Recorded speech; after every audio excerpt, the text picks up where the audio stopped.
Good morning and welcome to Norcal APEX Accelerator's webinar, Government-Led Innovation Programs Overview, or GIPs Overview. My name is Amanda Anderson. I'm the Program Coordinator for Norcal APEX Accelerator, and today I'm joined by the amazing Nancy R. Pigeon, our awesome procurement specialist. She has a ton of experience on the government side of government contracting, as well as being a retired U.S. Air Force E9.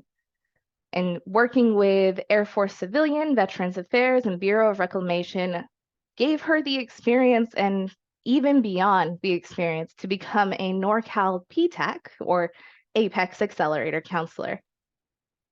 But before I pass it over to Nancy for the bulk of this presentation, I do want to let everybody know a little bit about NorCal APEX Accelerator and how we can help you with government contracting and even with these government-led innovation programs.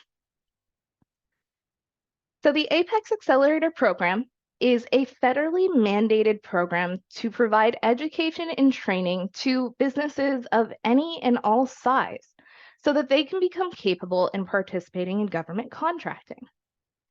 This federal mandate has established over 96 APEX Accelerator centers nationwide, and they all offer their government contracting assistance at no cost, never any charging for our services. But what exactly are our services? Well, at NorCal APEX Accelerator, we're able to offer our services to the northern coastal California counties that you see on your screen. And we offer those services through three main pillars. First, our one-on-one counseling, where you are able to sign up with us as a client and be paired with a procurement specialist, just like Nancy, or one of our many other fantastic team members. And they'll sit down, you'll be able to schedule appointments with them to sit down with them over Zoom one-on-one and go through the specific hiccups and hurdles that you've been experiencing with government contracting. Whether that's a really tricky SAM registration or even a tricky renewal, to maybe you're applying for your first certifications and you want to make sure the application is your best foot forward. Or on that step two, maybe you're bidding on your first contract and you really want someone with the knowledge and experience to review it and give you feedback and critique to make sure that you are putting out the best possible product. That's where our one-on-one counseling really shines. But in addition to our one-on-one counseling, when you sign up with us as a client, you also take advantage of our custom bid matching program, our second pillar of services. Now, this program is something that we pay for and are able to offer to our clients at no cost. Remember, all of our services are always free, always. But this custom bid matching service allows you to sit down with your counselor and you both kind of help decide and pare down your keywords. So what you are looking for in bids to bid on. So that could be anything from the location that you can perform work in, or maybe the locations that you can ship to. It could be something specific to your industry or product. Maybe you're looking for something very niche. It can be almost anything, and that's where your counselor can really help you decide. But once you have those keywords decided, this software is able to take that criteria and scrape local, state, and federal procurement sites, and they'll email you relevant opportunities directly to your inbox. Now, our custom bid matching is fantastic in that sense. It gets opportunities that are relevant to you directly to your inbox for you to review. And that usually takes a lot of time, especially at the local level, because each county, each school district, they all have different web pages where they solicit products. So our custom bid matching is absolutely something I would take advantage of if you can sign up with your local APEX Accelerator as a client. And finally, our third pillar of assistance is one you're taking advantage of right now. We put on trainings and webinars throughout the entire year, ranging from introductory topics like capability statements or basic foundational knowledge of how to do business with the government, to more advanced topics like government-led innovation programs or maybe mentor-protege programs. And you don't even have to be within our service area to take advantage of these. You can be all the way across the country on the East Coast and still hang out with us in our webinars. On top of that, we have a very robust website of links and resources that you can explore in your free time on your own and at your own motivation. And we have everything ranging from local procurement site links, so you can go find all those opportunities in California, to certification site links where you can find the site to get all the information for your WOSB certification or DBE certification.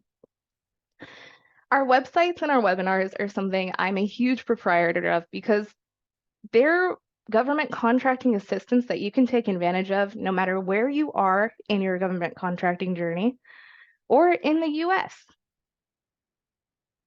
So with that out of the way, if you have not signed up with your local APEX Accelerator, if you're within our 15 counties, please sign up with us.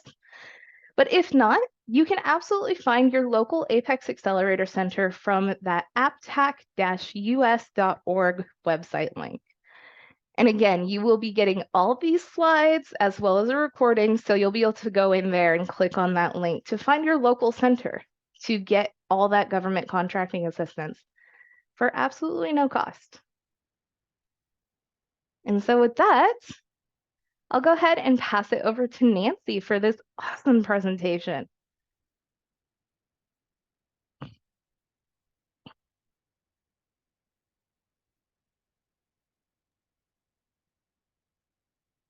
Sorry, I had to wrestle control of the mouse for some reason.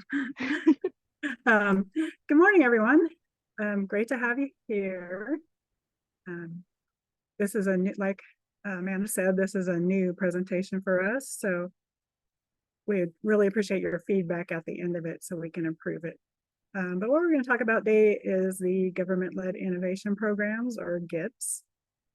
And these include, well, the largest one is the SBIR, STTR, Small Business Innovation Research and Small Business Technology Transfer. They're the largest ones, but we are also going to talk about the Science and Technology Broad Agency announcements and the challenges, so prize competitions and crowdsourcing campaigns. Then I want to talk a little bit about the incubator that is DefenseWorks. And then we'll just have a summary, and I've added some resources at the back that you can click on and use.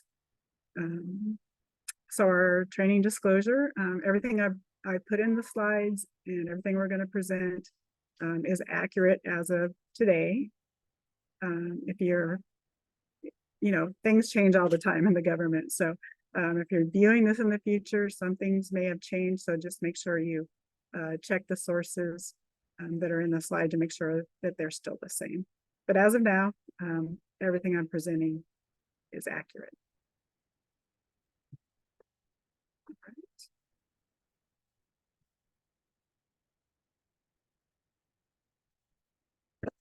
Sorry, the slides are not wanting to advance when I click.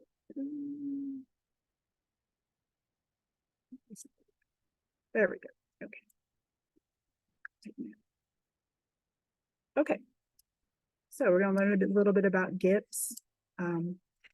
So they were developed to help fund emerging scientific and technological innovations.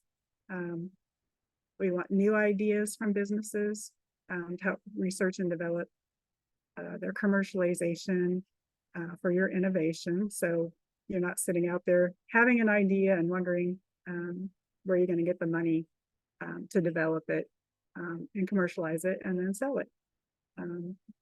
It was established under the Small Business Innovation Development Act in 1982. And what they really want to do is strengthen a small business concern's ability to get the federal funds to do their research and development. This helps the government in finding new innovations for problems they may have They don't have the background or the industry knowledge maybe to develop it on their own, or the resources to develop on their own. So they really look towards the small business concerns and innovative people to help them. As it says at the bottom, they've had tens of thousands of patents issued through this funding, and they've produced 700 public companies and nearly $50 billion in venture capital investments. So pretty good program, pretty good success. Okay, and then the purpose is, of course, federal research and development needs. Like I said, they'll put a situation or a problem or a topic out, and they're looking to meet the needs of what their research is for the agency. And it's also been developed to help private sector commercialization. So like I said, if you're sitting out there with an idea, wondering how you can get it funded or get it to the commercialization where you can sell it, that's one of the purposes of the GIPs. And again, of course, to stimulate technology innovation. So maybe you have a few ideas, but you cruise through the topics and you can help with something. That's to help, technological innovation, keep the country strong for their innovations, so we kind of help hopefully stay up with other countries. And then they want to encourage participation for women and socially economically disadvantaged individuals. So they strongly encourage that. So if you happen to be an entrepreneur with those that meets those criteria, they'll be very happy to work with you on your innovation. And then the technology transfer, that's putting the labs and the innovators together. So a lot of that is kind of medical and anything involved with the labs. A lot of the companies are the National Institute for Health and others that want to do that STTR business. So, and that's in concert with a lab. Okay, so let's get into SBIR. So, and again, SBIR is to stimulate technology innovation in the U.S. economy through federal research and development funds. And just to note, the SBIR requires federal agencies who have an extramural, which means that the developer determines the information and the project content. So it's like outside research and development.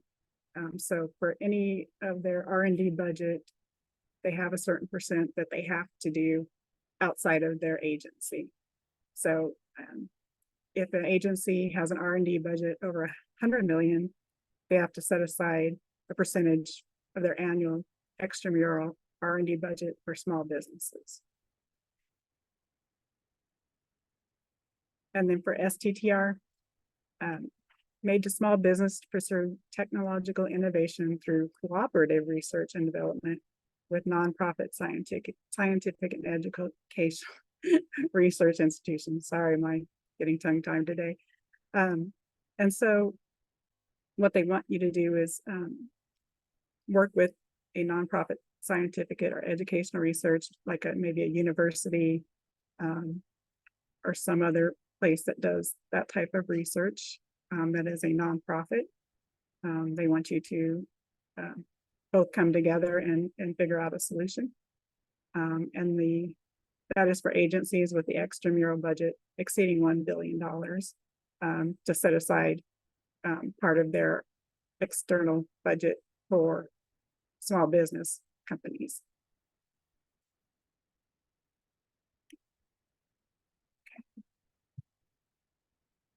Okay, so you may be wondering, if your firm is an SBIR or STTR firm. So for that, you need to be a for-profit business. So If you're just an individual right now, with some ideas, you'll want to set up your for-profit business. So go ahead and put a LLC together, or maybe sole proprietor, but you want to be established business. You also must be U.S. owned and controlled.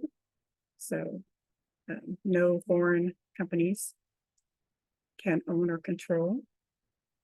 And greater than 50% must be owned by the U.S. citizen or permanent residents. So the majority of the ownership must be by U.S. citizens.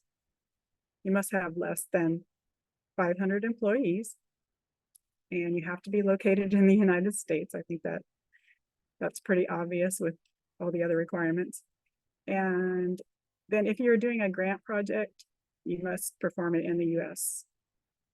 And also you must have a company controlled research space for your grant project. So anything that's a grant, you have to have a space for that in order to qualify for that grant. I did put a little link. They have on the SBA, they have a site where you can determine your eligibility. So if you're interested in SBI, STTR, I recommend you go do the determine eligibility first. Make sure you qualify, and then if not, see what you can do to improve on that.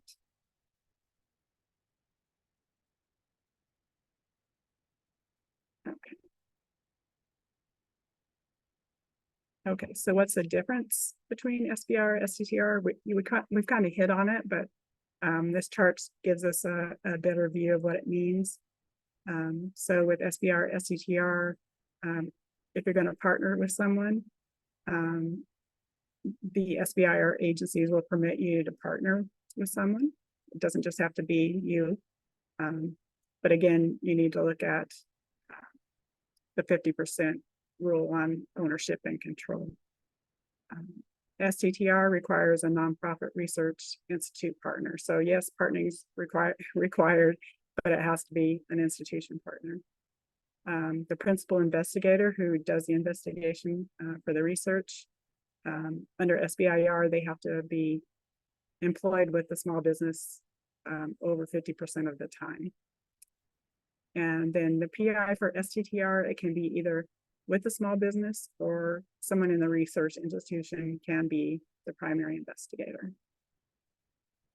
And then the work requirement, under SBIR, you may subcontract up to 33% in phase 1 and 50% in phase 2. And for STTR, the minimum requirement is for 40% of the work to be done by a small business and 30% by the research institute partner. And so that's the minimum. So whatever the other percentage is you can have, subcontractors or someone else doing that part of the work. Program size. So this goes back to the extramural budget.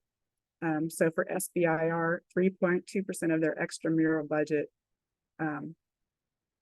has to go to SBIR, STTR, small businesses. And in FY19, that was $3.28 billion. So that's the 3.2%. For STTR, 0.45% goes to small businesses. In FY19, it was $453 million. And then if you're going to have venture capital within your framework, some agencies will allow that under SBIR, but it is not allowed under STTR. And then there are 11 agencies that work on SBIR. And in order to be required to do this, you must have a budget over 100 million in your extramural. And then there's 5 agencies that do STTR with the extramural budget of 1 billion. Okay, so let's talk about innovation for a minute. When we're talking SBIR and STTR, what they want are high risk and high payback innovations. And it must be revolutionary and never been done before. So if you just have an idea to make something better, that's not what SBI STTR is for. They want to push forward the state-of-the-art standard of care, and all of these must have the potential for commercialization. And it is not. It can't be evolutionary. So like I said, you can't just add something to something that's already been developed, or a continuation of basic research, or an optimization of an existing product. You know, you modify it to broaden the scope, or existing products or processes or applications. It has to be brand new and never done before. And it can't be like a market study of technologies. And that's it for that slide. Okay, so here's the agencies that participate. So there's 11 participating agencies. The ones in blue are just SBIR, and the ones in green are both SBIR and STTR. So you can see there are 5 agencies that do the STTR as well, because their budgets say that they have to do that, and they have the need for it. So if you're interested in any of these agencies, or one or more of them point to what you do, you'll want to look into which program is better for you. And then here's kind of a breakdown of that funding that we talked about previously. And as you can see, the DoD makes up the largest part. Sorry, excuse me. And then here it is again, SBIR and STTR. And the ones in orange are grants, and the ones in purple are contracting. So there's granting agencies and there's contracting agencies, and we'll get a little more into that in a few minutes. And as you can see, the SBIR for FY 2022 was over 4.4 billion, and the breakout is right here. SBI was 3.827 billion, and STTR was 529 million.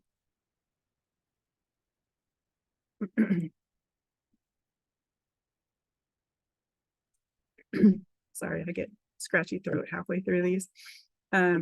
So a contracting versus granting agency, like I said on the last slide, it delineated those. So for a contracting agency, within the research, they establish the plans, the protocols, and requirements. So it's, you know, pretty tight on what they want done and how they want it accomplished. With the granting agency, your principal investigator will initiate the approach. So you may pitch it and then say, this is how we're going to do it. Whereas contracting agencies are like, this is what we want, and this is how we want you to do it. Contracting agencies usually have highly focused topics, whereas granting agencies are a little bit less specific. So it kind of gives you leeway to explore things. Under contracting agency, they use a procurement mechanism, which usually involves being under the FAR, the Federal Acquisition Regulation, which kind of hamstrings them in a way because they have to go through, you know, all the rules and regulations of the FAR. Under granting agencies, it's more of an assistance. Granting you money or providing you money to do your research. For contracting agencies, you can invoice on your progress. So depending on your progress, you can submit an invoice, maybe monthly. Typically it's monthly. And for granting agencies, they may give you the money up front, and then you just pull from that as you do your research and just provide them with your budget and how it's going. The contracting agencies, the contract is a binding agreement for the buyer and seller for goods and services. And then the granting agency, it funds support for a public purpose and the best efforts in research. So that's, you know, best efforts in research, you're providing that research. For contracting agencies, you're developing something that you can buy and sell. So I hope that doesn't confuse anyone. And then the contracting and granting, there's one contracting and granting agency, which is Health and Human Services. Does they do grants, but they do both. So if you think about it, contracting agencies, they're more restrictive, and granting agencies, they're more fluid on how they do their SBIR, STTR. Okay, and then for each program, there are 3 phases to the programs.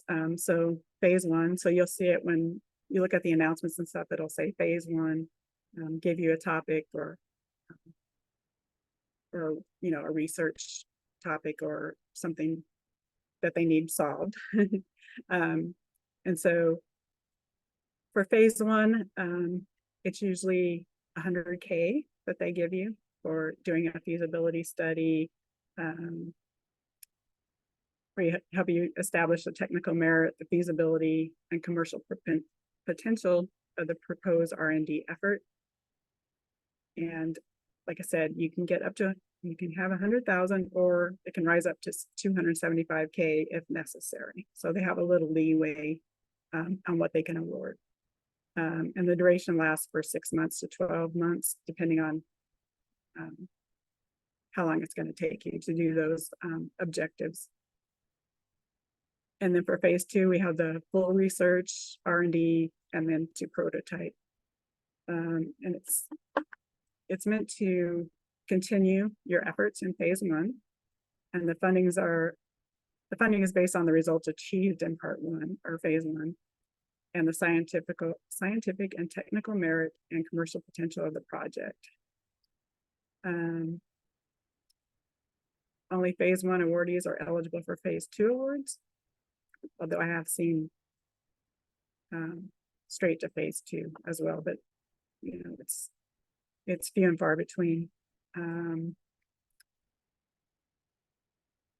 The award guideline is 1 million, but it can vary by agency, so each one has a different way of doing their funding. So it can go up to 1.8 million if they get a waiver from the SBA.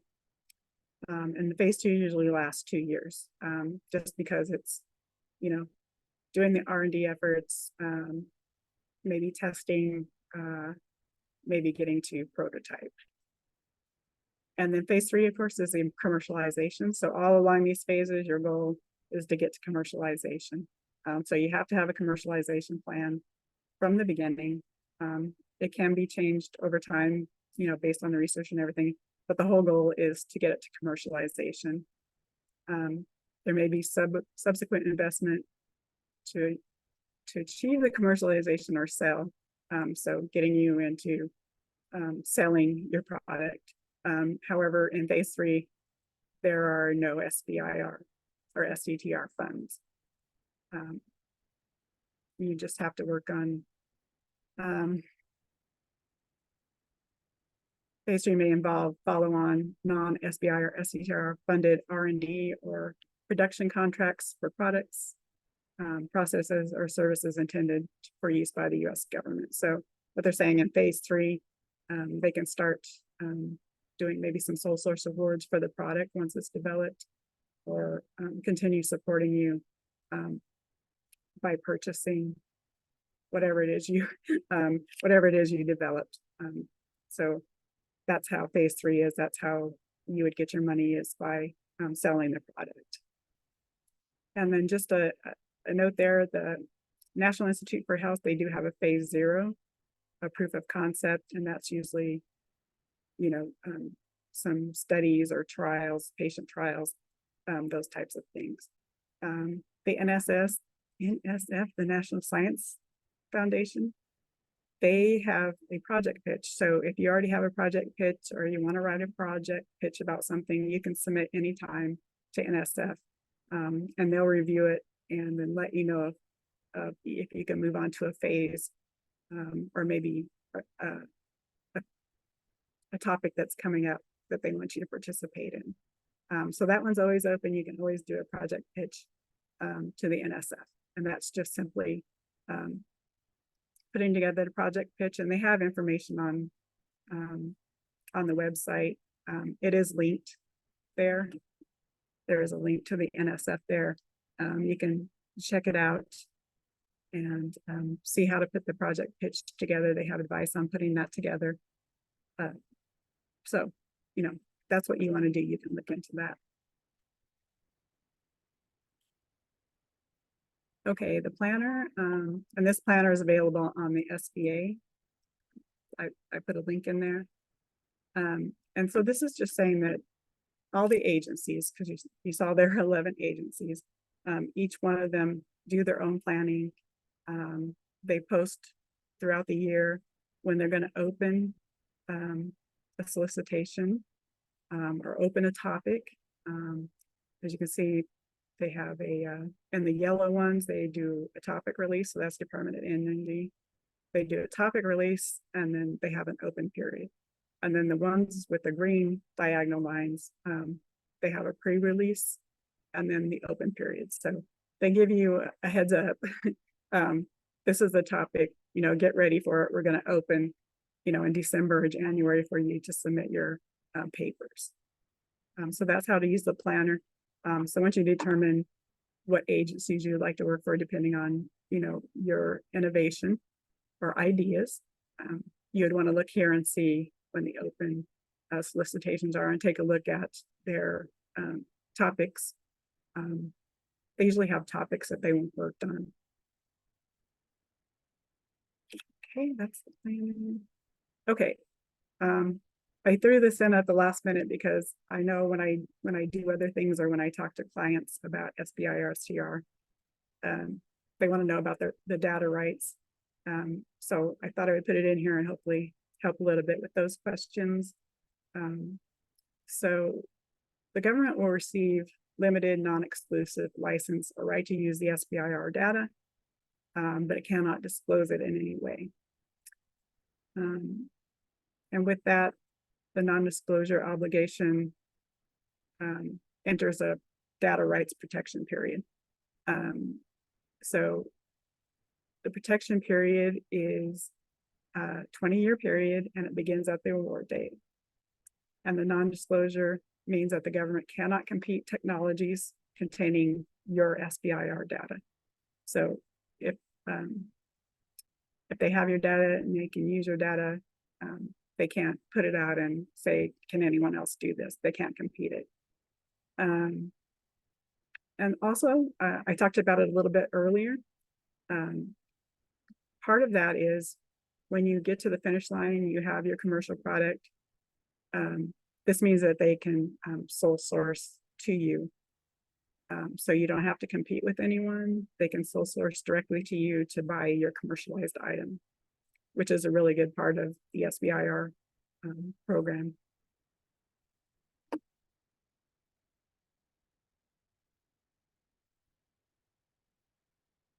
Okay, so the SBIR program has oversight and guidance from the SBA.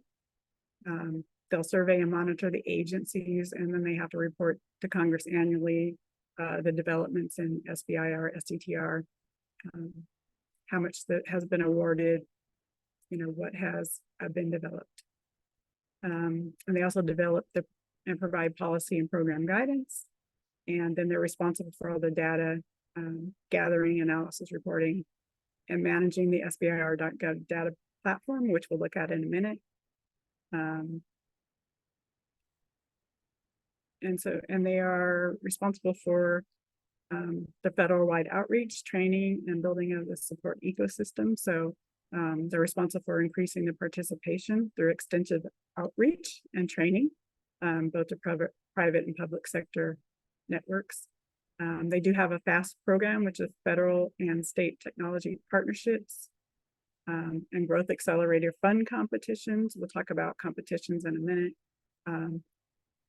But I think it's at the back. I have a link to go to the FAST program and the other partnership programs. If you're interested in getting additional help with your SBIR or STTR, there are specialized places set up to help you with that.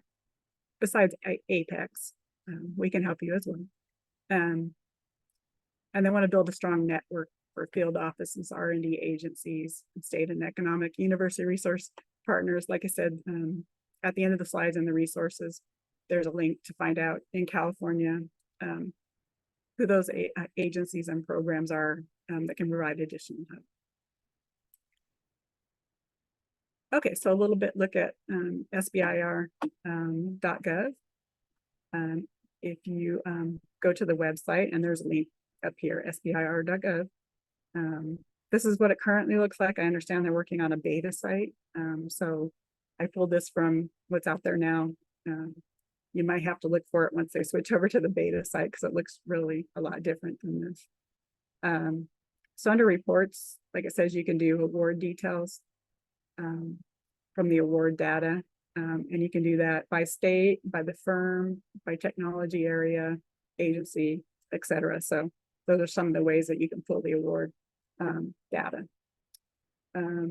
They also have the agency activity and funding. So you can look up, maybe you're looking for, an agency you want to target. You can look up their activity and their funding levels. And that's provided to you in a chart. And then you can also look at the geography. So their state maps on the data. And then you can look at the program trends and the annual reports dashboard. So all of these are available to you. Nothing's kept secret. You can go pull that to determine maybe your agency or things like that. Okay, and then under the funding tab, you can find open opportunities. And this is if you want to search by a keyword. So maybe you want to put, AI, if you have a new thing for AI or software, or, whatever it is you're working on that's brand new and innovative, you can put the keyword in and see if anyone has an open opportunity for that topic. And you can also search by the agencies on the left-hand side, and you can do open and you can do future. They may advertise future opportunities that are coming up to be open, like we saw in the planning guide. Okay, so that's the keyword search, and then you can also just look at open solicitations. And this is usually, you've decided on your agency, so you're going to select an agency and see what all their open topics are, or what their future topics are. You can even look at closed topics, to see what went on there. So, a lot of market research and determining, what agency is going to fit you best, or what topics are out there that you want to look into. Okay. And then under resources, they have the online tutorials, and these are really great. If you have time and you're interested, you should go through them, because they have a lot of information, and they'll help you learn the process really well. So there are 18 courses. This is what it looks like.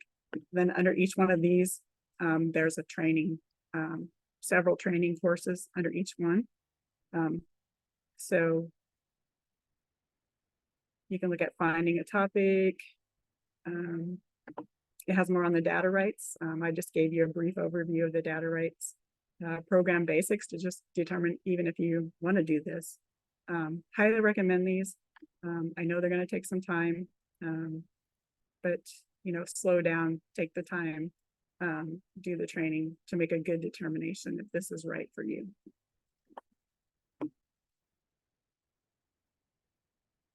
Okay, we're going to move into our next topic, which is broad agency announcements.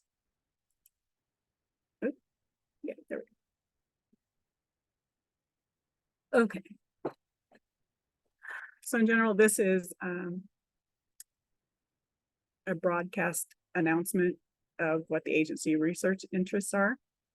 It will also include the criteria for selecting your proposal if you submit one, and then and then soliciting the participation of all offers capable of satisfying the government needs. So that means there may be more than one proposal that they're going to fund for that certain research instant. I'm so sorry about my voice today.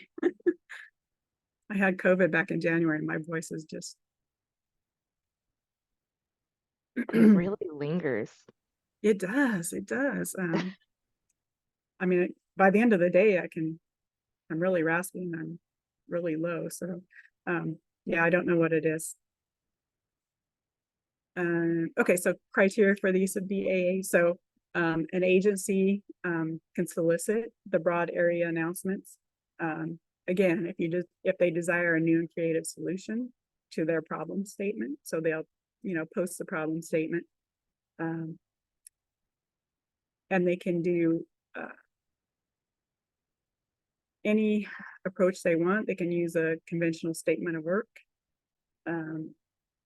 However, that could stifle the ideas and concepts. So they'd rather just publish a problem statement and not give you a step-by-step, this is what we want type of thing. They just put a problem out and they want to know your solution.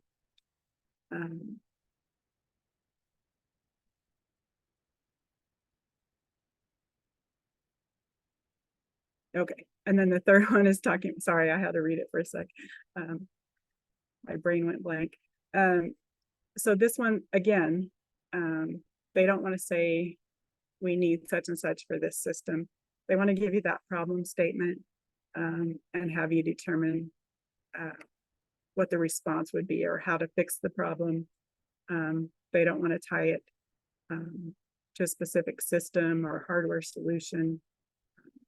So that's kind of the basis of the BAAs, is they want a more open, they don't want to restrict it. They want to say, this is our problem, how can you solve it for us?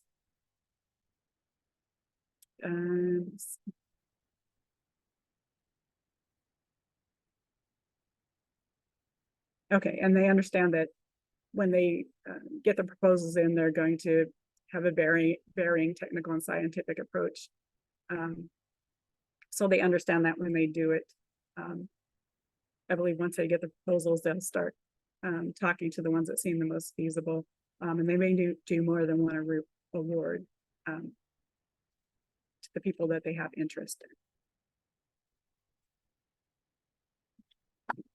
And then so they use assistance instruments. So we kind of talked about, the granting side where they're a little more free flow and you may get the money up front and things like that. That's what the assistance instruments under BAAs are. So it's not a contract. And they do grants, cooperative agreements, technology, investment agreement, or other transaction authorities. OTAs, you may have heard of OTAs if you're in the research business.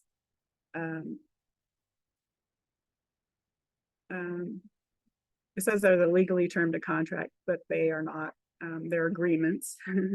You do one thing and I do another. It's an agreement. It's not a binding contract or anything. And therefore they're not subject to the FAR, which makes things a lot, more fluid. And then I just put TIAs are a very flexible class of agreement, but they will be awarded under a cooperative agreement or an OT, another transaction authority, depending on the language of the document. So that's how they get funded. Most of the BAAs are posted to grants.gov. So when I came into the search, I'm sorry, that's didn't look that it didn't look that sketchy when I put it on there, but it seems to be coming through strangely. What I did here was I put in the keyword of a BAA and I selected forecasted or posted. And then I put all funding instruments, but if you're interested, they have the cooperative agreement, the OT, and the grants. You can get all of them if you click on all funding, but if you're more interested in a different type of funding, you can do that. And you can see some of them that have come up here. This is a good place to come look, but they also post into sam.gov, which I find harder to search. So I'd recommend coming to grants and then clicking on the opportunity so you can read about it and understand. It gives you the posted date and the close date. And it tells you the agency and then whatever the opportunity is. So you can read through the opportunities and see if something fits, something you're working on or something you've been thinking of. Or something you can, once you read it, you may have an idea. And so, yeah, so grants.gov is the place to go see the broad agency announcements, the BAAs. Okay. And the next we have the challenges. So these are prize competitions. You may have heard about them. You may have even done one where you put something forward and you win a prize. It's how the agencies help to crowdsource or engage public innovators, finding interesting ideas or solutions to important problems. So this is one where you can kind of put an idea out there, without having too much constraint. It's your idea, you can put it out there. They've run over 1,600 prize competitions since 2010, which engages solvers from students, hobbyists, small business owners, academic researchers. So you're not strictly having to have an established business, less than 500, all of that. This is, you're an individual and you want to participate in the competition or the challenge. And then a couple of things here I thought was interesting, so I included them. They said initial design for the Capitol and White House, Lindbergh's flight, longitude and ship navigation were all result of open prize competitions. Of course, that was a long time ago, but you see how long prize competitions have been around. It even says the self-driving vehicles got their start in a federal prize competition.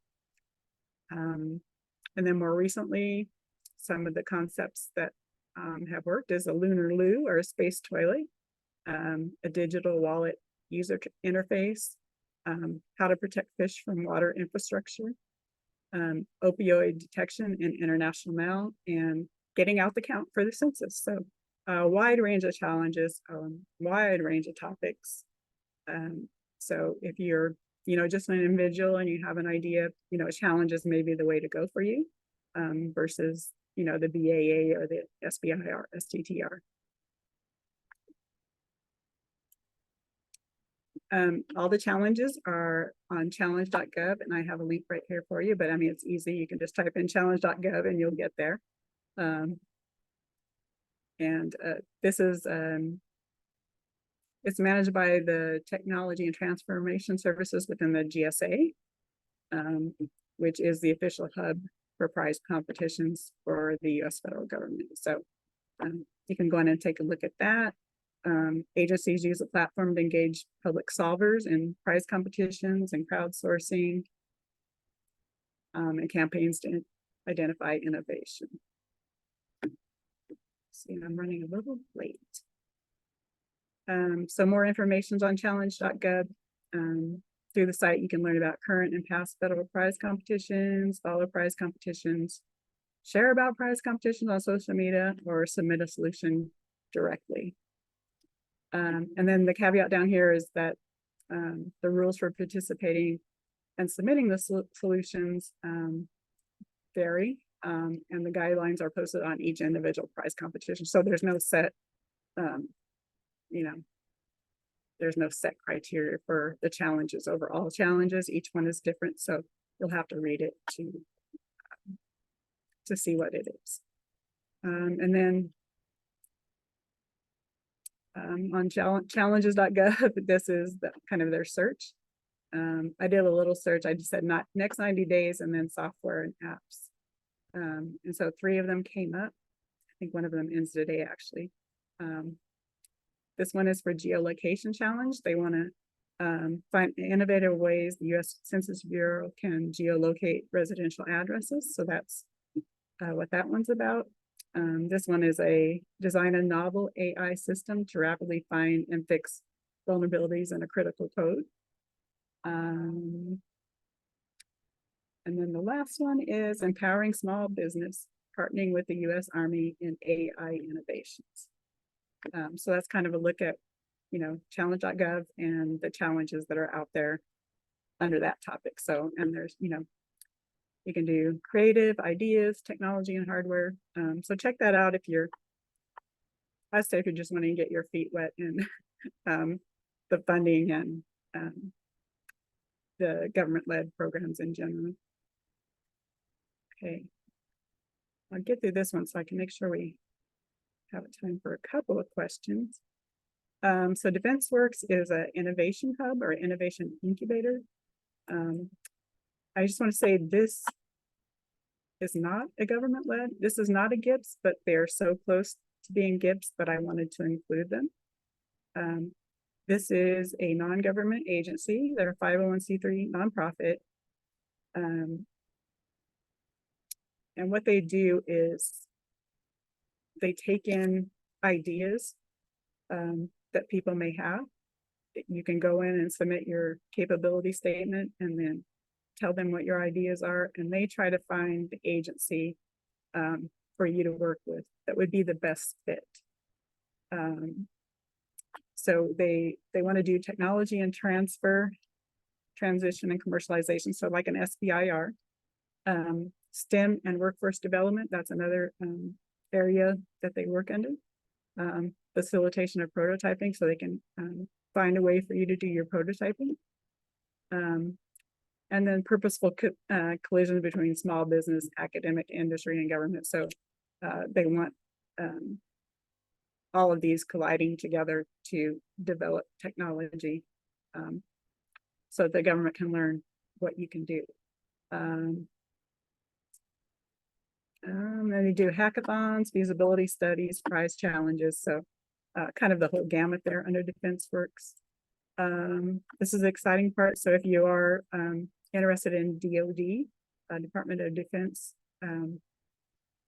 innovations, these are all the agencies that are under DefenseWorks that they can help you kind of pitch your idea to them. So SoftWorks, MGM Works, they all end WRX Works.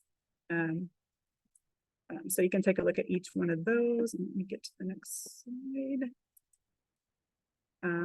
So if you want to join DefenseWorks, join their ecosystem, you can do, you can click on join the ecosystem here, and you can sign up for the agencies that you would like to work with.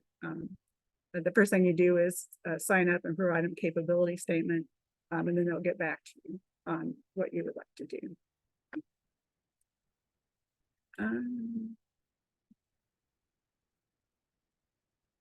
We'll just do a little wrap up. I really want to get to questions. I see we have 5 in there. So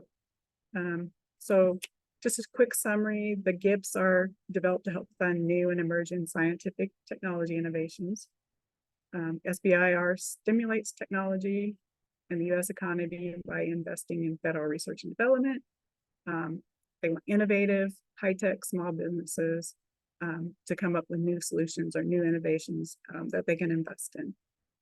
SBIR is pretty much the same, except it's a little more fluid, and it's between a small business and a research facility. So it's a collaboration.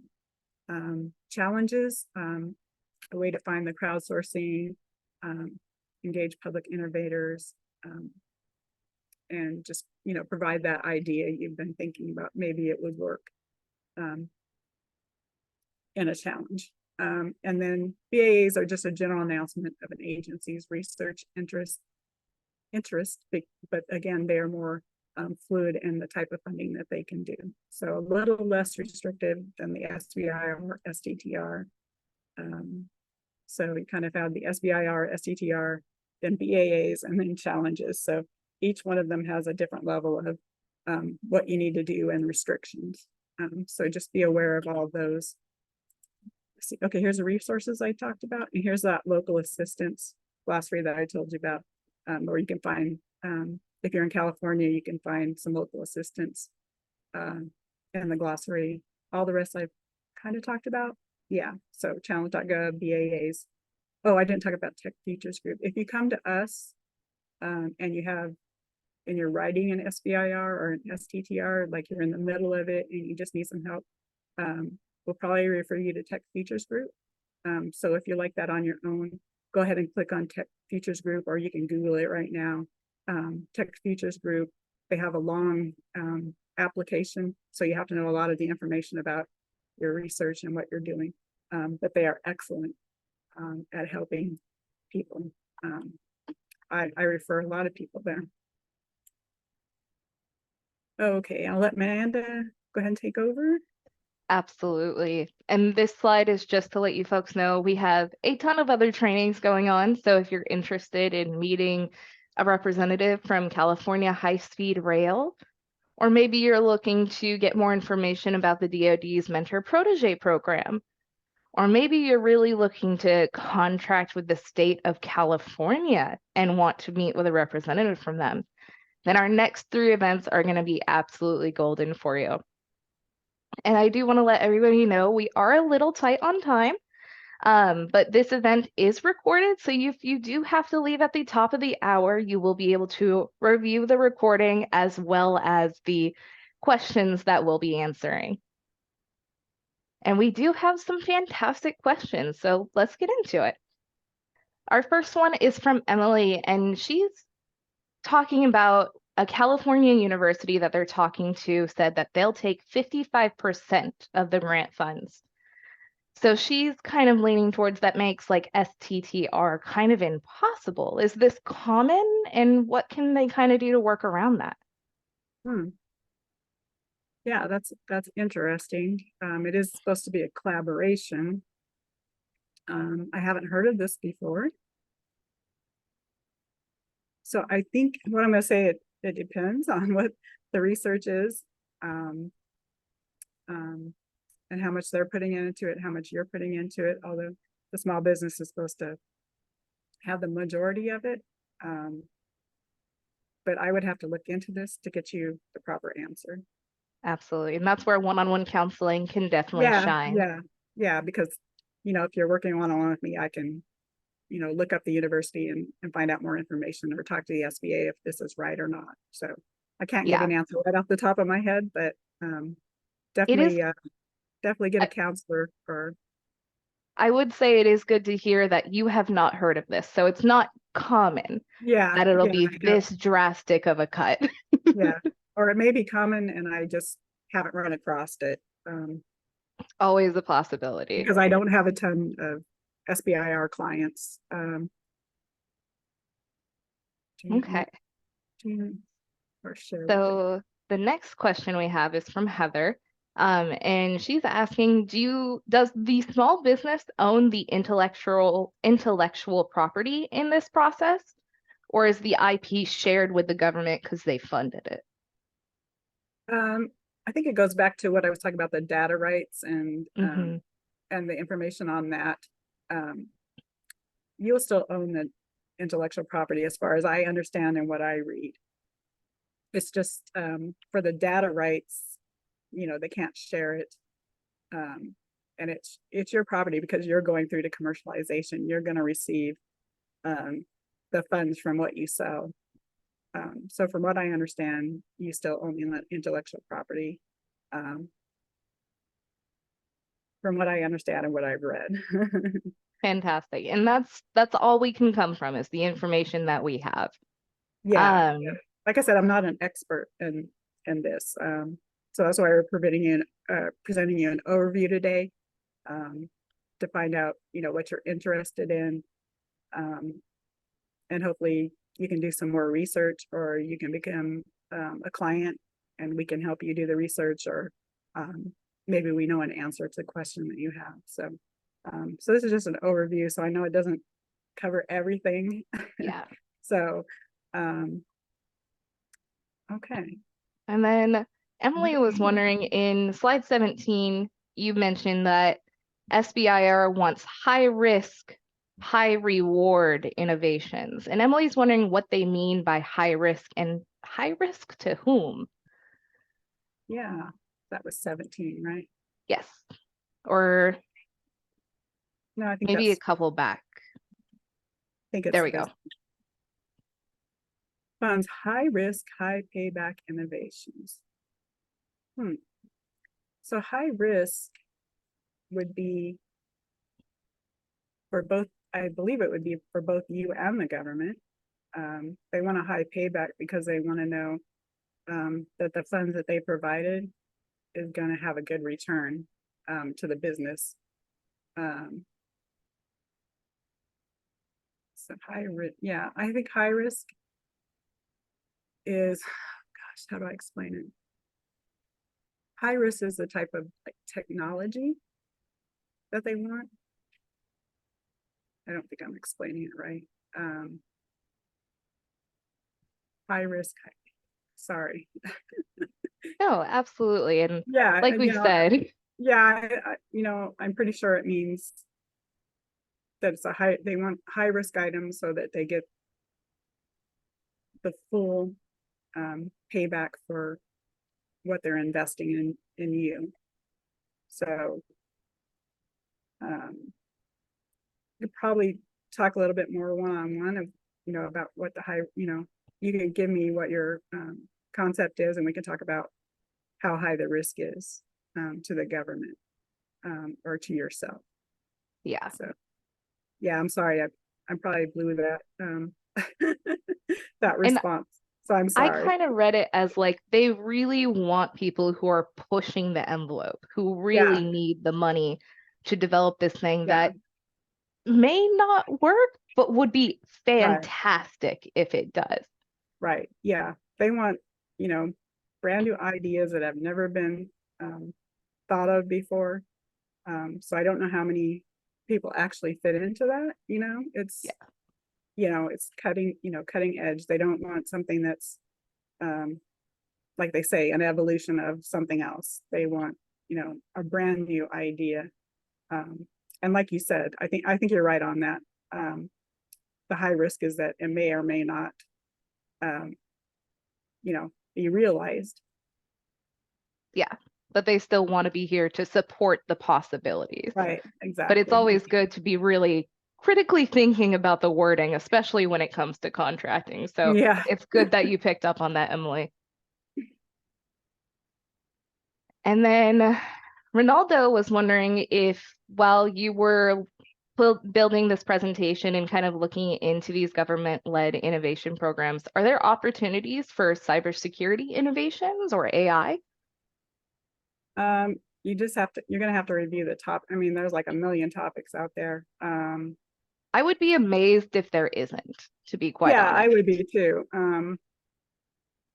Like the one I showed you at I searched on topics, and a lot of them were, well, I know one of them was an AI. Is it in the challenges? I Yeah. think it was in So right challenges. there. Yeah. You see an AI cyber challenge Yeah. and an AI project linchpin. So yeah, there are topics out there, but I mean, you'll have to search. I can't give you any one specific, and I don't know what you mean by accelerated topics. So you may want to do a challenge because I believe they may be more accelerated. But off the top of my head, I don't know of any. The SBIR, STTR, they usually follow that plan, that calendar. I don't think they accelerate, anything. So yeah, and depending on what it is, you may want to go through Defense Works, propose what your idea is, and they can hopefully get it to an agency that that might get it accelerated. But yeah, I think I've answered that the best I can. Absolutely. And then we do have one more question from Tim. I will say, Tim, that first question of please address system requirements is a little bit more in depth than we want to go with this overview. One-on-one counseling is definitely where you can get that information. But I Yeah. think the second portion, does SBIR, STTR allow for direct funding for FAR compliance requirements other than overhead allocations? Does that? I have no clue. I'm sorry. Not a problem at all. That's one of the limitations we have over Yeah, Zoom, and something we always try to accommodate for is we can't always understand the question because it's not being asked of us yeah. directly, but that is But what your local Apex Accelerator is yeah, here for. I just want to say, since you put FAR in there and you're talking about getting direct funding, I think you mean contract financing. So you want the money up front for your overhead allocations. They won't do that in a FAR contract. It's not Okay. allowed to do. I think that now that I read it, I think that's what you're asking about, but that's how I'm reading it. So that's what I'm going to say. The FAR contracts, they don't do contract financing. You have to come up with the money up front. Okay. If you're talking, Yes, if you're doing a grant, you'll get the money. You'll just have to put it in there that's what you're going to use part of the grant for. So absolutely. I hope that answers it, Tim. And if it doesn't, please do connect with your local Apex Accelerator, even if it isn't NorCal. We have over 7 centers just in California and over 96 nationwide. So please do take advantage of these no-cost services that are here to help you with government contracting. And so thank you to Yeah, everyone who has thanks joined everyone. us. And thank you, Nancy, for such a great Yeah, presentation. I know it was a lot to put together, a lot of yeah, information. a lot of information. Yeah, And honestly, I love how detailed these slides were. They're going to be such a resource for everybody who yeah, attended. that's the way I like to make them. So hopefully they're Absolutely. helpful. But yeah, get to your accelerator, get a counselor. We can always point you in the right direction if we don't know the answer. And that's the best part. That's why I love saying that you guys are experts because you may not know every single little detail, especially with how it Yeah, changes. But I know for a fact that you know how to find out. And yeah, that's what's really valuable. yeah, yeah. Because I'm a contracts person, so Yeah. yeah, I'm learning a lot more about SBIR, but I'm going to say I am not the expert for sure. And I only have a few clients that do SBIR. So hopefully this overview will help you get more interested in it and go look at the resources that are in the slides and then, get with your counselor about what you have and what you want to do. Absolutely. And as you guys are exiting the webinar, please, if you have a moment, we would love to have your feedback on this presentation, both positive and negative. We do these events for you. So if we can be doing them better, or if we're already at a gold star level for you, please do let us know. And with that, thank you all so much for being here. And I hope you have a fantastic rest of your day. Yeah. Bye, everyone. Thanks for attending.